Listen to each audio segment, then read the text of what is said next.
Hello everyone, my name is Gabriela and my presentation is Let's Talk About Food, Beef, Ultra-Processed Foods and Carbon Emissions. So, I am from Brazil and I am a PhD student in Nutrition and Public Health at the School of Public Health that you can see in this picture of the University of São Paulo. I'm part of the research group NUPENS, the Center for Epidemiological Research in Nutrition and Health. So today I'm going to speak about food, health, and carbon emissions. When we discuss environmental impacts of our diets, there's no way we don't talk about beef.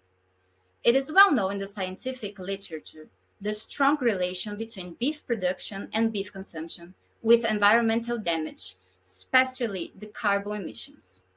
According to the Food and Agriculture Organization, almost 15% of greenhouse gases emitted by human activities are related to the livestock sector, and cattle is mainly responsible. Beef does not only affect the environment, but its excessive consumption is harmful to human health. The World Health Organization classifies processed red meat as carcinogenic and unprocessed red meat probably carcinogenic to humans, recommending a moderate consumption of these kinds of foods.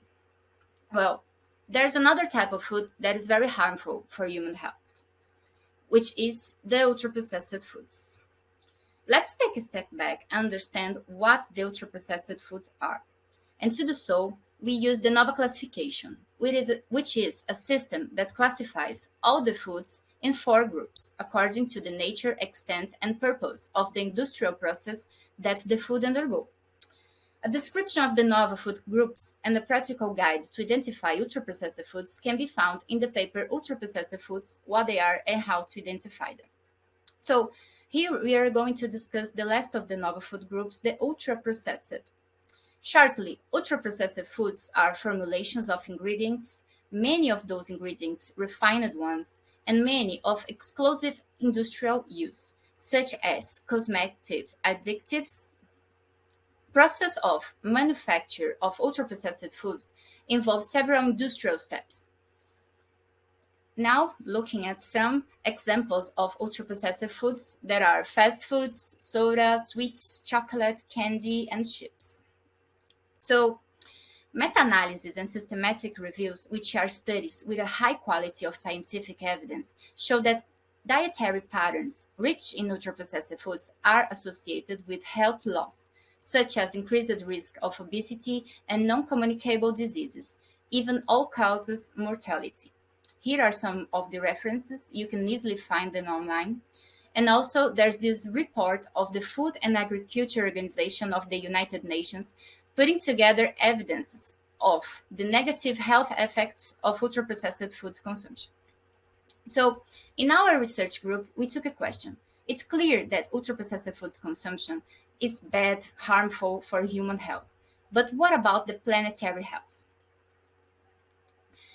Thinking about the impacts that ultra-processed foods can have on the environment, we can consider damage related to the high use of plastic packing, the generation of residues, the transportation of the products over long distance, and even taking place of local foods and traditional agriculture. But let's check the carbon emissions. And to do so, we will look at the scenario in Brazil. I was part of the team that conducted a study published at the Lancet Planetary Health Journal, where we analyzed the temporal trend in greenhouse gas emissions of food purchases in Brazil over the last 30 years. And we found changes in dietary patterns in Brazil. Here in the first figure in red, we can see that the share of ultra-processed foods increased in the Brazilian diet over the last 30 years. And here at the right are the greenhouse gas emissions of the same period. We can see that the greenhouse gas emission related to the ultra-processed foods, in red again, contribution to the diet increased by 245%. The interpretation of these results is that the greenhouse gas emissions of the Brazilian diet have increased over the past 3 decades, along with increased effects from the ultra-processed foods. So, in my PhD research, I'm trying to understand deeper the relation between carbon emissions and the Brazilian diet. Looking at the National Brazilian Survey data, we found a larger part of the carbon emissions coming from the beef consumption in Brazil. Remember here the first time of my presentation where I was talking about the beef. And Brazil is one of the countries with the biggest beef consumption in the world. But we wanted to understand the role of the ultra-processed foods too. Those are results of our research in progress. So we calculated some predicted scenarios of how the Brazilian carbon emissions would change if the whole country has a consumption equal of the 20% share of the population with the lowest consumption of ultra-processed foods, of beef, and of both together to compare. So in this figure, we see the real carbon emissions in 2017 and 2018, which is the year of the survey. We use it as basis here with the highest carbon emission, okay? And then we see the scenario of how would be the emissions with the reduction of ultra-processed foods consumption, the scenario of beef reduction, and the scenario of both reduction, ultra-processed foods and beef together. And we find out that to reduce the carbon emissions, more efficient than reducing beef consumption alone is reducing beef and ultra-processed foods together. So dietary patterns with lower consumption of ultra-processed foods and beef combined shows the greatest reduction in carbon emissions in Brazil. It would reduce about 20% of the emissions.